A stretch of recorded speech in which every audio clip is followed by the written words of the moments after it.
Do you think we'll be TikTok famous?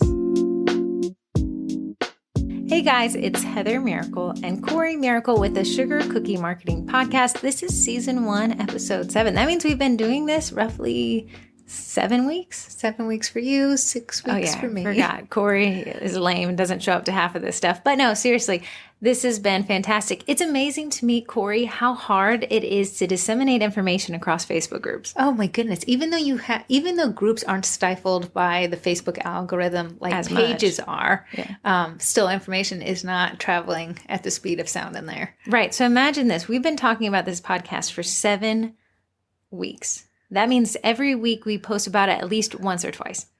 And there are still people saying, I didn't know there's a podcast. So if that's any indication, guys, people are not seeing your post. You have got to constantly hit the pavement with reminders. But before we get into our content, I'm Heather Miracle. I've been doing online marketing for over a decade, which makes me sound a little bit old. Not great. And I am her better half, Corrie, and I've been in marketing sales for my entire adult life. But we love what we do and who we get to do it for. And where do we come from, Corrie? For those just joining us on Spotify who have no clue who we are or what we do. We come from the Sugar Cookie Marketing Group on Facebook. We are 15,000 strong. We enjoy every single person in there for the most part. Nay, you drama causers. Never had to lock so many threads in my life. But anyways, so we wanted to, actually I just want to tell you the structure of this podcast if you're new here, which apparently everybody is, but we just want to go through introductions, which we're doing right now, skip over to something we call the marketing minutes, and it's just something about marketing, some concepts, some challenge, some information that we think would be valuable to you guys and your baking businesses. Then we want to do the business of baking. It's not so much marketing focused, but it is business focused. So something still applicable, less marketing, but definitely worth a listen. After that, we're going to one of my favorite parts, which is voicemails. You can call in and leave a voicemail or text us, and we'll read and answer some of these questions during the podcast. And then after that, we go to group stuff, just kind of like a maintenance, what's going on, what you can look forward to, what you missed. And after that, Corrie's favorite part, where she gets to talk about herself in our Twinterests segment. That'll wrap us up for this week's podcast. All right. Okay, let's dive on in. Heather, I'm going to let you take the realm here on our, what is it? The first one is, sorry, I scrolled down. The marketing minutes. Head on over there, sweet cheeks. It's almost like she wasn't paying attention to me. I wasn't. Okay. So in the marketing minutes, I wanted to talk about something that I think a lot of us know about, but we don't know that we know about. And it is called, Corrie, it's called anchor pricing. Well, what is that? Okay.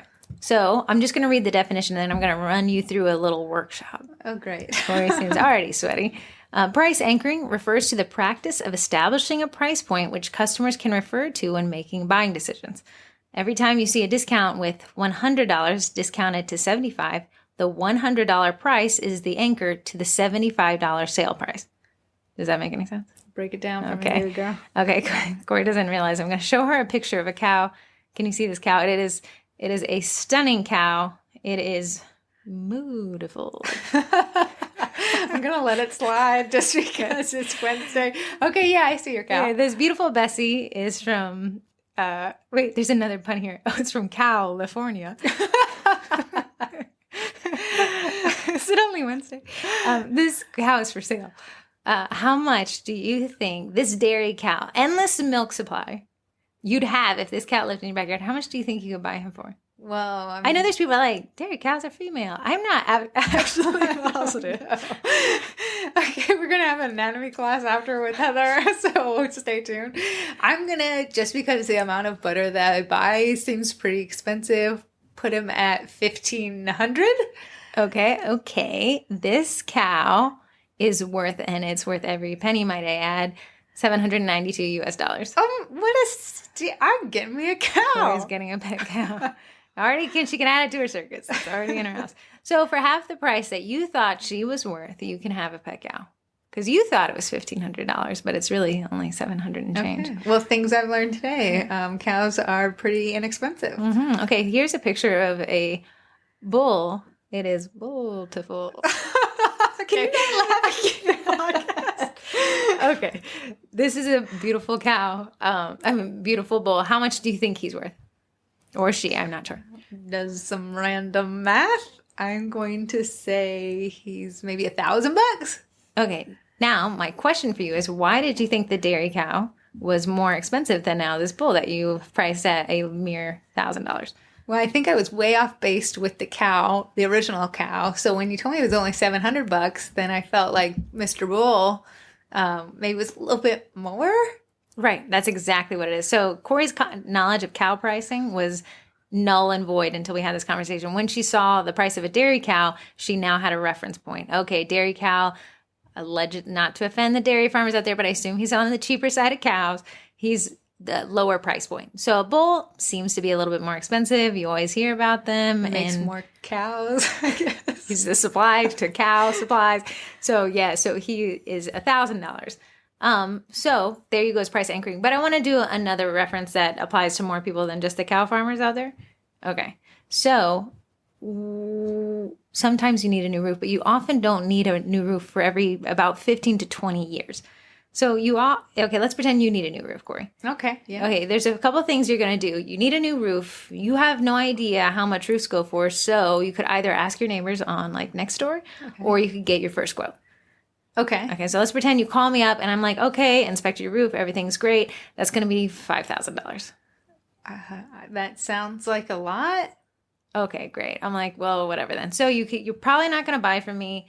I know everyone's like, oh, is there $17,000? Okay, let's pretend I say $17,000. Okay. I don't want to offend the cow people or the roof people.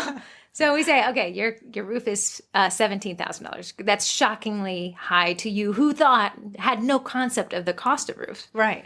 Okay, so you're going to go get a second quote. Okay. Okay, you call me up. I am Mr. Roof number 2, really proficient in roofs. Look it up. Don't even need to go out there. I've been doing this for 30 years. That's definitely a $25,000 roof replacement. I thought you were going to go cheaper. Cheaper. See, here's the word you just used. You just used the word cheaper when just a second ago at a $17,000 roof, you said more expensive. Well, now I know what the first guy said, so... We have an anchor. That's an example of what price anchoring is. So it's a comparison, and humans cannot separate themselves from price anchoring strategy. So how do we tie roofs and cows into cookies? Oh, bring it back, baby girl. Yeah, bring it back. So there's 2 things you can do. You can either let your customer use you as an anchor and then ask somebody else. Not ideal. We don't want them to price shop. So we got to price shop for them. So somebody says, hey, how much for 3 dozen? And I'm going to say, hey, that's, 46. And they're like, shock and awe. I have no idea that was a going rate of cookies. That seems high. Or I can do a custom dozen for 26. Well, that sounds like a steal. Now it's a steal because if I buy 3 single dozens, I'm paying much more than a 3 dozen 46 offer. So I've just anchored myself against myself. So I've upsold them. It's kind of a concept of popcorn pricing as well, to drive them to the more expensive one because they feel like they save more. But you've also anchored me to the going cost of what a dozen is. I mean, I love that. That means I'm not shopping around. I'm going to you. You kind of told me like, hey, I can spend a butt ton with you, or I can spend less than a butt ton. But at the end of the day, it's still with you. Right. I think people may be under the impression that our clients are price shopping our cookies through 10 different sellers. I can't begin to describe to you my buying process is the fewer people I talk to, the better. Yeah, I know Heather and I actually bought cookies for a client way before we ever started baking. We were clueless. We reached out to her. She said a number. I thought it was expensive, but hey, I don't have time. This actually checks a box on my to-do list that week, and we ordered from her. No questions asked. I don't think we shopped around. I don't think we shopped around, but had we had, and somebody came in higher, she would become the cheaper option. Exactly. So price is relative, and price anchoring helps it to be just a tinge bit less relative. Okay. So that's the importance of price anchoring. So in your life, you can say, oftentimes when you go to the checkout line out of Sephora, that little crapshoot that kind of gets you to buy all those little things you didn't need. And they're really tiny stuff. Things are ungodly microscopic, but you still feel like you need it. Right. Like maybe this little teardrop of serum will fix all my problems. Or the inside and out. But what you see, if you really stare at those prices, they'll always have a strike through, which means the price is crossed out. And hey, look what you found in line. You found a sale. Like it was this little, scavenger hunt, and I got a deal. Right. It makes you feel like you got a deal, even though you had no recollection of what that price cost before you were even standing in front of it. But now you see a strike through and a lower price. Must be a deal, because why else would they put that strike through there? Amen. One question for you. Okay. What should I name my new cow? It's got to be a pun. It's got to be a real solid pun. I'll let you dwell on it and reveal the new name next week. I'm ready. Okay, well, I guess can we move on to the business of baking? Yeah, let's jump into that. All right. I know we get this. I see this a lot in the group. People hating on their favorite twin, Heather. I know. And I told him, don't let Corrie know that I'm the favorite. It will only offend her. Guys, you've done a great job of making Heather feel like she's the winning twin. But, the DMs and the PMs that I get letting me know that I'm actually number one really just get me through the week. Oh, fine. You're going to have to lead to the making of it. Okay. So loving that you hate that you love your clients. You know what, Heather? I love what I do, but sometimes I don't actually love who I get to do it for. And I am talking about clients. Some days I just want to do what I do best, decorate cookies, put my head down, listen to Sugar Cookie Marketing Podcast on Spotify. Really just relax. Yeah. And then not deal with people. But if you don't deal with people, you actually aren't a business. You're just a hobby. So when it comes to your clients and them not being your favorite people, or as Courtney in the group puts it, when people get all peoply on you. Peoply. Sometimes I just feel peoply. I wake up and I'm like, I'm peoply today. I'm people. No, we're going to people it up. Well, you can't just block them all. I know some people love to say, and I see it in the comments section, is just block them. But that isn't a good marketing answer or a good marketing strategy. Our end goal as a business is to always convert. Whether they are hard clients or the perfect clients, we want to turn them into paying clients. The first thing to do, especially if you're just starting out, or even today if you haven't already done it, is to create policies and have those in place so you are never the bad guy.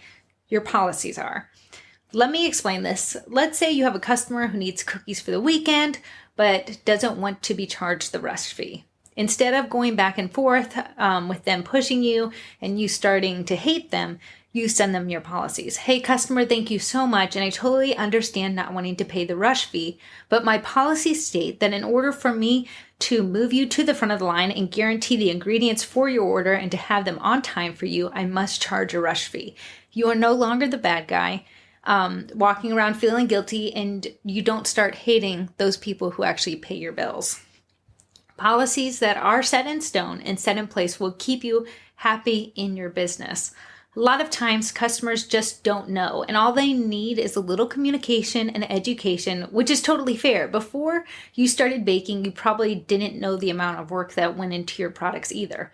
Little communication can go a long way in changing a challenging customer into a paying client that sings your praises far and wide for years to come. Now, do not get me wrong, you're going to have people that challenge you, then that just tells me that they're not your ideal customer. Heather, just tell me what an ideal customer is real quick. Oh, you're putting me on the spot here. I thought of the cow's name. What's the cow's name? Miss Miracle.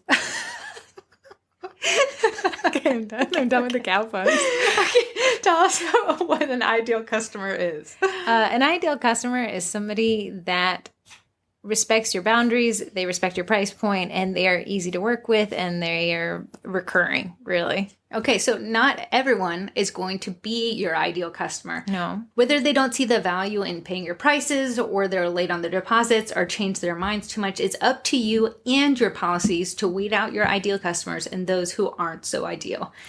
I know when I ordered cookies from a local cookier years and years ago, I had literally no idea what went into them. When she said, "When do you need them by?" I said, "I don't know. Can you make them this week? Tomorrow?" I had literally no clue. How dare you? I had no idea. I had no clue because I wasn't in the industry. Could that lady have gotten mad at me and offended that I thought the turnaround time was to be so short? Absolutely. Could she have gasped that I would assume she had no life other than to make my order? Very much so, but she wouldn't have ended up with my money either. Instead, she said, "I can absolutely have them to you on Friday. I can't do tomorrow as I have to make the dough and ice the cookies, which roughly takes about 3 days total with your design." Totally understandable. And she took the time to explain it to me, and that's why I still recommend people to her to this day. Turning your client interactions into potential sales is always and should always be our end goal. You never know who they know and how much potential business they could bring in for you. My tip is to get your policies set up and rock solid, and to always have an end goal in the back of your mind when talking to a potential client. And that end goal should be to make money. Knowing your end goal will help you communicate more efficiently and effectively and keep you from running to the group asking, what should I do with these customers? Right. And I think that maybe perhaps I'm a little behind this animosity towards customers. There is such a thing as a boundary, right? Mm-hmm. This hard no in the sand, this isn't the business I want to run if I'm running in circles, right? But the second half of boundary setting is truly being a good business person. And that's turning any no's into yeses. And the way you do that is somebody's like, hey, I need this by tomorrow. Oh, wow, this is a 10-tiered cake that I have to make with my eyes closed because you wanted this complex design and fondant and I have to learn how to make fondant. You're an idiot. No, you say, if you're truly a good business owner, you turn that, can I have it tomorrow, into absolutely I can deliver to you next month. Does that fix you? Does that fit your schedule? This, that, I set your expectations. You understand what goes into it. And they say yes. That's truly great business ownership, is constantly converting these people who even may not fit into your boundaries right now, but you get them to. So it's not running to the no. The no is in your back pocket to create the life that you want. Exactly. And I think what people lose sight of is getting a lead is the hardest thing in a business. Yeah. So to just... They knocked on your door, man. You did the hardest part. Yeah. So to just turn them away, be offended, say, absolutely not, you're out of your mind, you're crazy, or to give a short answer with no solution, you're in essence shooting yourself in the foot because you so much work. You spent the time and money on the marketing and now you're not converting it. I know. So follow it through to the end.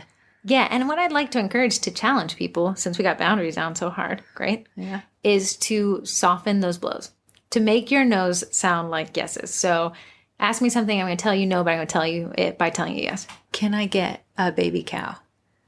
You absolutely can get a baby cow once we save for it. And that'll probably take about 2 years. But once we get there, we're going to reassess, see if you still want that cow, Boo Bear. And Miss Moorecurl is on her way. I'm sold. So did Corrie get a cow? Yes. Eventually. Not today. No. She did not get a cow now. I told her no, but I told her no by telling her, yes, you can. It started with, yes, you can get a cow in 2 years when we can afford cow transportation. So we both left the conversation happy. Positive. No is a negative. Yeah. Yes is a positive. If you can tell people yes by tell people no by telling them yes, you've essentially won, and you made everyone feel good. Nobody likes being told no. Right. But boundaries are essentially the word no, but true business ownership is having that boundary and still being able to tell people yes. Yeah, so I think this will actually turn people from hating their clients, cringing when the messenger notification goes off on their business page, and it changes it to a positive. Hey, I am setting up my pipeline. It might not be a tomorrow pipeline, but it's a month from now, a year from now. I'm setting up these people that reached out to me to be able to reach out to me again. Instead of giving the harsh no, gasp, how dare you, ask for cookies tomorrow. I'm blocking you. You're gone. You're out of my life, and changing them to a more positive experience that sets you up for success down the road. What makes people feel good? I'm only going to buy cookies from somebody who makes me feel good. Amen. I'm not going to buy cookies from you. You make me feel bad and me buy again. It's just never going to happen. So does that mean you're going to pay for the cookies I bring you? You get a cow. Okay. Deal. Okay, on to our next segment. So just to summarize what we talked about there is price anchoring is so valuable in helping people understand a price point and then doing comparison. If you guys could look at your buying this week and see where you get price anchoring, it's a lot on Amazon. I can already tell you that. Obviously, the Sephora checkout line. Anything that has a deal or a special, that's price anchoring because you see the original price and then you see that discounted price. Then Corrie hit us with a very long diatribe on, what was that? That is loving your customers. Loving your customers. We got to love them. Without customers, we are nothing. True. We got a lot of bills, a lot of cookies, and nowhere to put them. Yeah. Love that you hate, that you love your customers. Amen. All right. Next up, we have voicemails. I'm just going to read a text from a 330 number who didn't leave their name. All it was a link to Twin Day. And I got to tell you about it. They meet in Twinsberg, Ohio. We are going. It's in August. Let's go. Okay. That'd be kind of funny. And also weird. And then Jen Shirts, I think she won a cookie cutter towards the beginning when we were doing cookie cutters. She said, hi, ladies. I'm a group member, and I love the pod. Ooh, what a fancy name. That's really cool. Thought this would be a Twinterest to you. She just hitting me on all the ways I want to be hit. I remember you mentioning a month ago in my neck of the woods, I think we would totally have a group meetup this summer for twins and honorary twins. That's it. I think it sounds like it's going to be in August at Twinsberg, Ohio. That sounds great. Okay, Mel sent a text, and we have 2 voicemails, but I'm going to read this text, and then we'll go through those voicemails I'll play. Hey, ladies, I'm having a blast listening and learning to you all. Just now finished episode 6, and I have an email list question. I've been using texting service for my direct sales gig, and hello, I'm paying for it anyways. Might as well use it for my cookie peeps also. I spaced on using it for Easter pre-sales, but I did send out a mass text for my pop-up. By mass, I mean all of 30 people, laughing crying face, my favorite emoji, cookie customer phone numbers that I have. I'm also able to schedule reminder texts for pickup dates, which is amazing. This is basically the same as email marketing, right? I can schedule texts, personalize them, add links and graphics. Any reason not to be using a text service this way? Thank you so much for the group and your wealth of knowledge. You're both hilarious. I choose a favorite, and it is Heather. Wow, I'm reading the same off the same script as Heather, and that last sentence literally says, Corrie is my favorite twin. I am reading it says neither of them. But great question. Is that the same way as email marketing? And it is not, but it is definitely a great use of SMS. So SMS marketing is what they call text marketing, and it is the newest, latest, greatest, best part of marketing because the open rate is so high.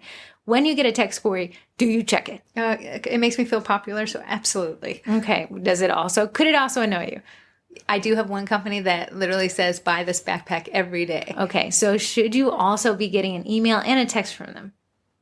Ooh, yeah, because you can check it on either one. There's some options there. So we have, there's a benefit to getting an email. There's a benefit to getting a text. True. And to hit people in more than one way is the ultimate goal of marketing. So we're talking Facebook, Instagram, Reels, Stories, TikTok.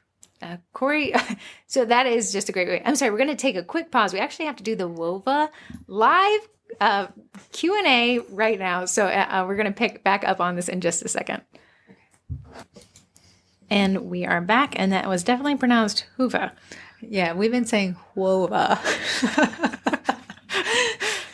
But I think we did really well. Okay. Let's just pretend we did very well. Okay.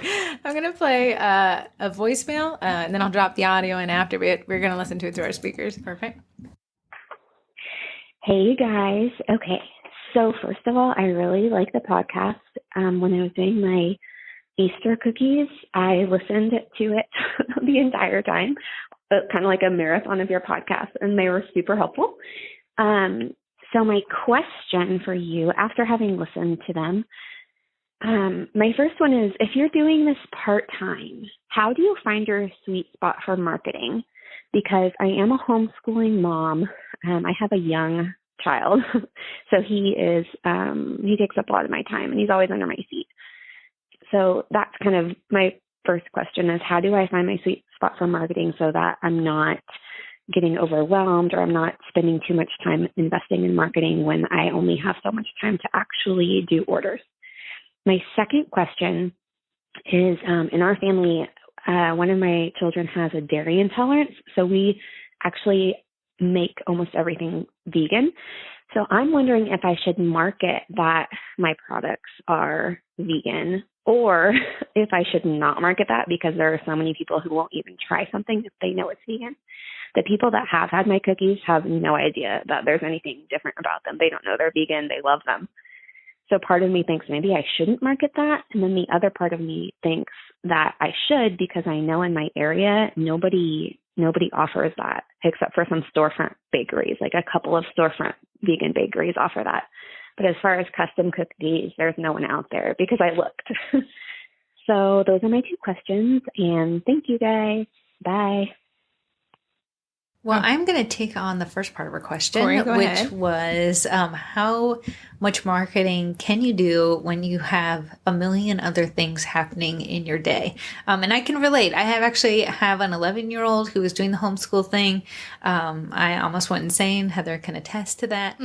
It was touch and go there for a minute, guys. Insane. So my heart goes out to you there. The thing is focus on where your leads are. If you're on Facebook and people are giving you money on Facebook, then maybe Instagram doesn't need to be a platform that you partake in. And that is absolutely okay. You only have so many hours in the day. You only have 2 hands. So you want your time and effort to be best spent where you see the best return on investment. So say if all your leads are coming through Facebook, you had never gotten a lead through Instagram. Instagram does not have to be your main source. It's great to have a profile there, maybe post every once in a week, but you don't have to really farm and market and try to get those leads and sales on Instagram if that's not the time in the day for you. So focus on the platforms that bring you money and table the platforms that don't. Do you agree, Heather? I agree. I also would say if you could carve out, can you, Corrie, with your billion animals, 1 cow and 11-year-old, could you carve out an hour of your week? Absolutely. Okay. I spend an hour on TikTok sending you TikTok videos. Constantly.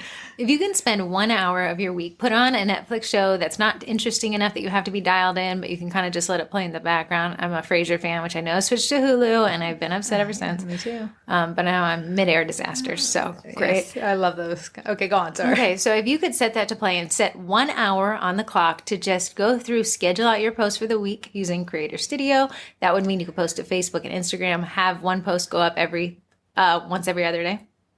So we're looking at 4 posts. Can you give me 4 posts in an hour with a decent caption and call to action? I absolutely could. All right, so I'd say baby step it. You don't have to do everything at once. I know in the group we talk about a lot of marketing aspects. No. Find the things like Corrie said that you can really kind of dig into, get that dialed in, and then you can move on to the next thing. It'll still all be there for when you're ready. Right. And I know Heather does this for us. Say if we have a day where we have a ton of work to do, it seems daunting. It seems overwhelming. It looks like we're just crawling up this mountain and it's 5 million feet high. Heather will actually set a timer. I don't know. What do you call that weird? Pomodoro technique. Yeah. So whatever this technique is, so we'll work 25 straight minutes. There is no distraction. There's no talking. It's just straight work. And then how much do we get? You get the first increment, you get 5. Then you do the set again. Then you do the set again. And then the last increment, you get a 15-minute break. So you're almost earning it. So I know a lot of times I'm like, oh, there's not enough time in the day. But how much time did I actually spend saying there's not enough time in the day? Yeah, so if you could do a Pomodoro, if you could say, so we do them in Pomodoro sets. So if you did 15 on, 5 off. So 15 on, working on your Facebook page, 5 browsing TikTok, laughing. Then come back and do it again. You're going to have most of your content for the week. Right. And I mean, I've locked myself in the bathroom away from my son and turn on the water so it sounds like I'm doing something productive. And you know what? That's okay. He's got a million toys. That's what I bought him for. But it gives me some time alone to really focus on what I need to do. And then I'm out there trying to keep him alive till he's 18. Exactly. And for that vegan thing, I say that's your differentiator. I say lean into that. I know oftentimes we like to say everybody's my target, but there's somebody for everybody. And if you can be that somebody for the vegans and say, hey, I can sell it, but here's your tagline. Is this is vegan? Like, have something that says, hey, this is vegan, but people don't even realize it. It's that delicious. I think that's an amazing sales point. I mean, I spent the time in the hospital and they didn't tell me to go vegan, but now I feel a little bit more health conscious. So I would be like, oh yeah, give me some vegan cookies. It's right. Do they taste the same? Okay, they do. Great. I'm in. A little bit healthier. No guilt. Woo. Yeah, but I would say if you could, I know it seems scary to niche down. We could have started a Facebook group called Learn How to Market Everything, right? Okay, but that would have been everybody. It's hard to maintain this group called Sugar Cookie Marketing. It's so specific, and we still have 15,000 people, which they think 2,000 waiting to get in. Right, yeah, absolutely. There's too many people. So niching down, while it seems scary and it seems like you're lowering your pool of potential clients, you're actually hyper-targeted to people who want to buy what you're baking. I would recommend niching it down and finding a smaller target than I would opening it up. Yeah, I think if, like Heather has said a million times, if she sends an email to 10 people and 0 people open it, that's not as good as sending an email to 5 people and 5 people opening it. Exactly. Yeah. Hi, this is Greg. I am calling because you told me that I needed to ask you a question since you added 2 minutes to your show for me, which is the perfect amount. My question is about videos. I used to post videos to my Facebook page and I got good engagement and lots of views from it. And then all of a sudden Facebook changed stuff and now I don't get hardly any movement on them at all. So are there any tips that I need to know about posting videos or not posting videos or something, anything that would help my videos? Thanks. Bye. Greg is the cheesecake ninja. Greg, first off, I'm so glad you accepted my challenge and called in. And I think that is honestly a great question. Video is huge on Facebook for the fact that it keeps people on the platform longer, and advertisers can actually advertise in the middle of some videos, which makes Facebook money. Literally a win-win for Mr. Z upstairs. If you've We're ever calling him Dad, Papa Z. Papa Z. Papa Zuck. Papa Zuck. Papa Zuck upstairs. If you've seen a decline in your video engagement, it might be time to look into doing Facebook Lives. Facebook loves lives because it catches people on the platform and keeps them on there. Similar to your videos. It's like having a conversation and growing a relationship all in one. Plus, once the live is done, people can catch the replay so you get a double bang for your buck.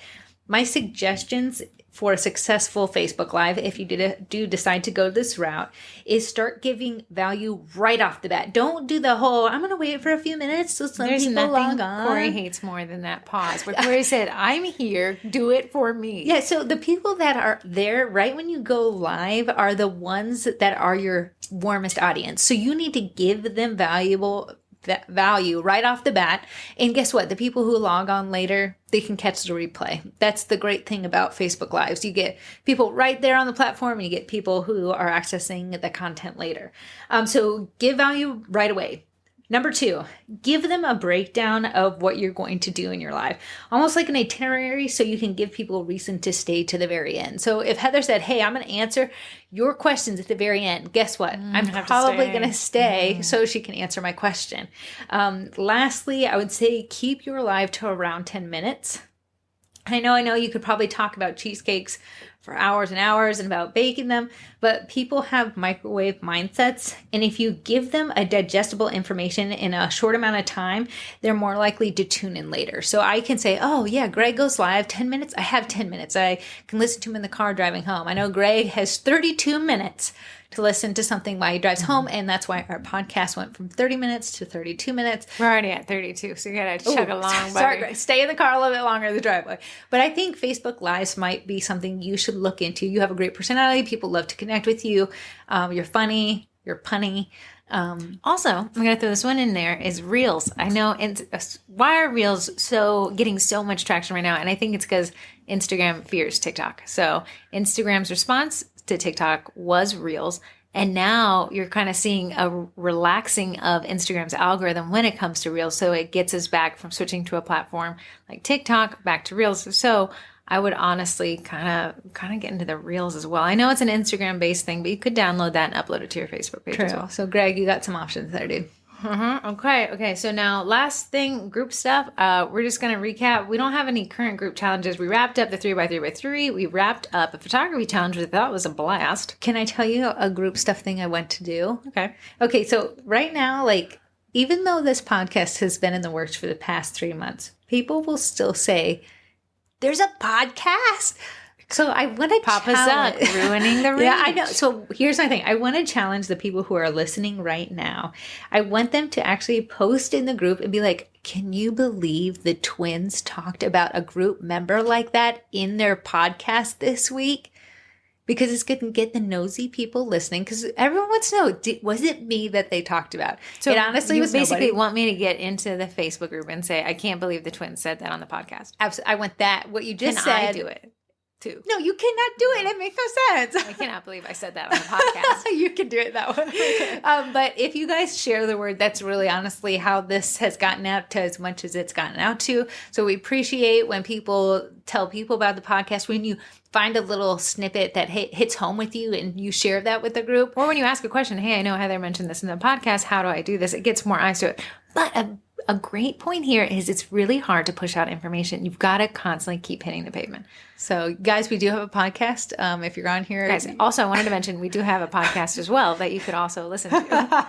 So if you do that, you would make my day. I would give you 5 internet points for And I will not delete your thread. There you go. We have some upcoming lives I'm really happy about. Gina Marie Burke is teaching us how to nail Mother's Day pre-sales.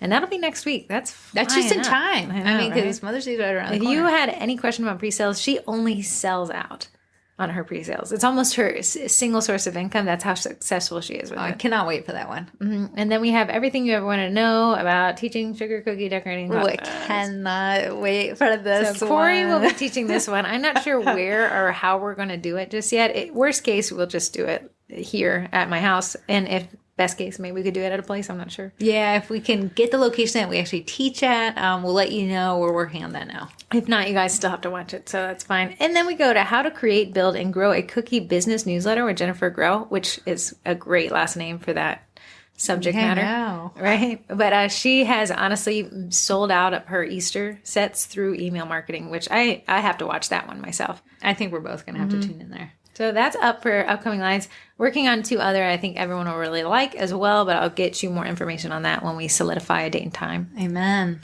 Okay, so back to it. This is wrapping it up, guys. I know we went a little over this time. Just had a lot to tell you all. A lot to A say. lot of cow puns. I just had to get them all out. To our Twinterests, Corrie, what is yours? I don't have one right now. Right, what in the world, man? Nothing's interesting me about me this week. That's insane. Anyways, I'll carry it for the team today. One thing I really, really, honestly, an app I could not live without is LastPass. And that's the last password you'll ever have to remember. So LastPass is a password manager that I use extensively in my day job. For each client, I have probably between 20 and 30 passwords I need to manage. So imagine every client I've ever worked with, that many passwords, my own passwords, things like that. It would be impossible or extremely insecure if I'm using the same my name, birthday, middle name, cat's name. Like those are insecure. And I know it's not. I know a lot of people think, well, somebody's on the other side of the computer trying to guess it. No, it's software that's running through it faster than you can imagine to hack your passwords. And plus there's a lot of data leaks. So LastPass generates a really extremely complex password that is impossible to hack. And it also reminds you when you need to update your passwords and does it for you. Also, I don't have to remember any of them because when I go to a website, it fills it in for me. Yeah, I drug my feet on downloading LastPass till Heather annoyed the bejeebus out of me. I've made my whole family use it. My grandmother uses LastPass. I know, but it honestly, guys, it is worth its weight in gold. I even bought the one for your mobile app and for the one for your desktop. So I can go seamlessly buy all my things without having to think twice. And we went to the T-Mobile store to upgrade our phones, and they needed access to our Samsung accounts. I know we don't have iPhones. It's fine. You can unfriend us now. It's fine. But he had asked for the password, and I gave him a 24-character numerical lowercase and uppercase password. And he said, there's no way you remember this. And I said, I don't have to. LastPass does. And he was blown away that that was an option. But in this world that we live in where data breaches are more common than... Amen. They should be paying... LastPass should be paying Heather. They should be paying commissions. Yeah, you should. Okay, I found my Twinterest. Okay, our Twinterest is me and Heather spent this morning making a ton of TikToks. Okay, this is kind of, guys, I think we hit our stride on these TikToks. So check out these TikToks. If you laughed as hard as we did, then it will be a job well done. How can they find us on TikTok? I'll have to link it in the group. They don't have vanity URLs on TikTok, yes, but the hashtag sugar cookie marketing is used in all the videos we post. Okay, good. So, which I think there's all just the videos we post using that hashtag. So if you want to be even annoyed by Heather and me on a different platform, head over to TikTok. We made some funny ones. Me and Heather thought we were hoots. Just hoots. Anyways, guys, that wraps us up for this week. Thank you so much for tuning in. If you haven't gone to the Hula concert, a lot of that is available on replay, and there's some pretty good stuff there. Okay. LLC questions and stuff like that. Yeah, I know. And me and Heather are looking like jokes. But if you would like to call and leave a voicemail, I just want to give you that phone number. It's 571-556-5644. You can even text it, or if you're phone shy, you can email us at hello@sugarcookiemarketing.com. Okay, guys. Thank you. Bye.